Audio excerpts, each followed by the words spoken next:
Gotcha. All right.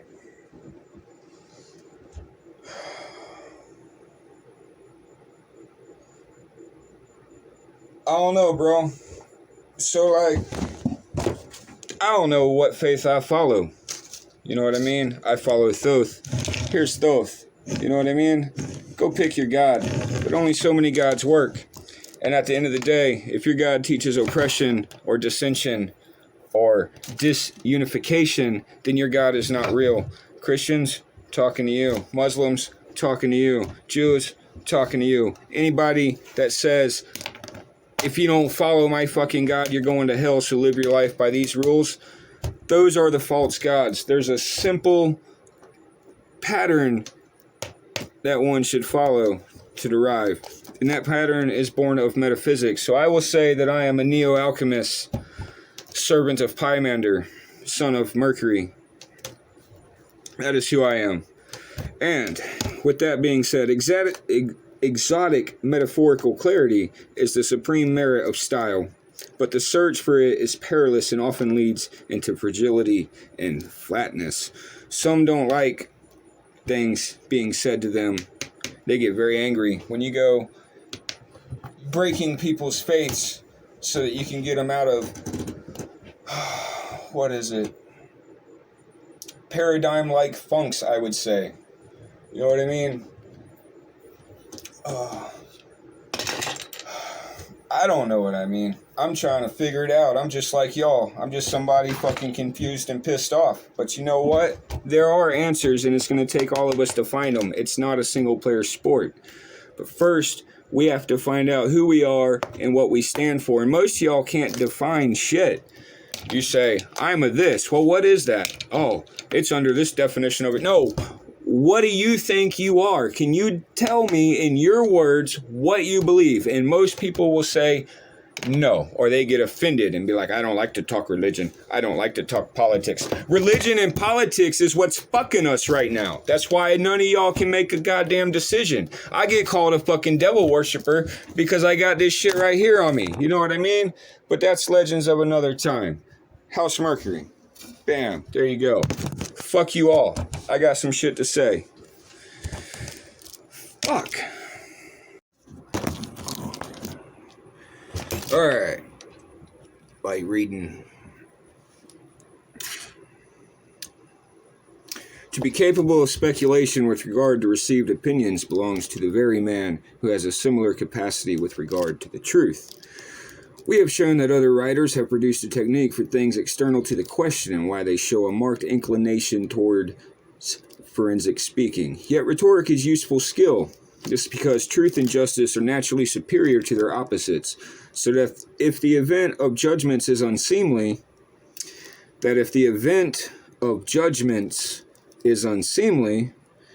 then they must be self-defeating, which merits reproof. It is also because, with some audiences, some of y'all dumb as fuck, even if we should possess the most precise understanding of a question, we would more easily achieve persuasion by speaking rhetorically. Scientific explanations belong to education. Scientific explanations belong to education. And since this is impossible in this case, proofs and arguments must be contrived from the commonplaces, as we said in the topics when discussing the address to the multitude. I fucked that all up. Oh well, I'm a dumbass hillbilly, but I'm talking to y'all. Furthermore, we need the capacity effectively to urge contradictory positions. Furthermore, we need the capacity effectively. Most people don't know what is effective. There's actions per minute where you're just hammering on the fucking button. Yeah, you're doing a bunch of actions, but most of them are fucking useless. We need effective actions.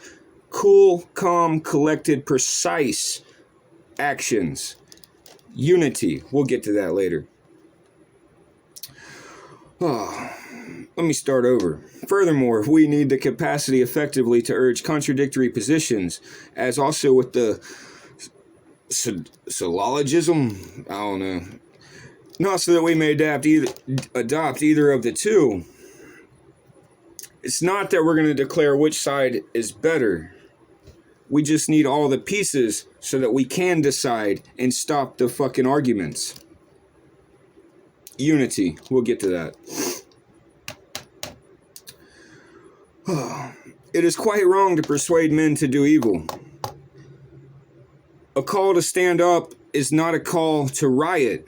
You motherfuckers go out there in the street and you destroy everything thinking, oh, we're standing up for ourselves. No, you're not. You're taking food from somebody's fucking children. Stop rioting and get together and figure out what you want to say and go out there and say it in the correct fucking ways. Stop breaking shit. Anyhow, but that we should be aware how the case stands and be able, if our adversary deploys his arguments unjustly to refute them, they're going to refute you. You're going to try and say something and a bunch of people's not going to like it. You still need to stand together and fucking say it. The people are bigger. The people are fucking bigger. Oh, man. We need the capacity effectively to urge contradictory positions, as also with the synologism. I gotta learn to say that. Speaking out loud is a lot harder than reading, I promise you. Not so that we may adapt either of the two. It is quite wrong to persuade men to do evil, but that we should be aware how the case stands and be able, if our adversary deploys his arguments unjustly, to refute them. So, how does that pertain? I don't have a clue. But they're coming after our freedom of speech. They're coming after our right to exist. They have blurred the line between religions and sciences. They're blurring the line between the genders themselves. I'm sorry, you cannot violate biology. If once you're at a certain age you want to change your outside parts, then that's up to you. You got to make that decision, but you can't force children to decide because they have a whim. The brains aren't even formed yet. Like, we have a specific biological clock that designs what our bodies are to do and when they are to do it. And when you go fucking with this, now you've crossed fucking lines. Oh, man. Transgenders in sports. I'm sorry. If you're fucking born a man and you want to live as a woman, that's fine. But you're going to be a woman in a man's sport because your biology is still a fucking man. If you were born a woman and want to be a man, this does get into a gray area because now you're jacked up on testosterone. And I'm sorry, you should be excluded from the sport because you now fall under the bracket of one doing steroids. That is your choice. You make your fucking choice. You can't force the fucking world to change because you're stupid. You know what I mean? I didn't mean that. Listen. If I want to be a drug addict, then I'm not going to get a good job. And I love being a drug addict. Healthy drugs only. Don't go be a drug addict. But you can't be all jacked up on unfair stimulants that your competition can't handle. So, that does draw a strange line between the two. Yes, a man can become a woman, and he can still play in the man's sports. If a woman becomes a man, I don't know. Would she play in the man's sports or be excluded? I'd say let her fucking play in the man's sports. She wants to be a man, but she'll still be at a disadvantage, a biological disadvantage, and that's unfair. So it's best just to say, fuck no, you're on steroids. Sorry. Get cleaned up, fix yourself, try again. You know what I mean? More on that later.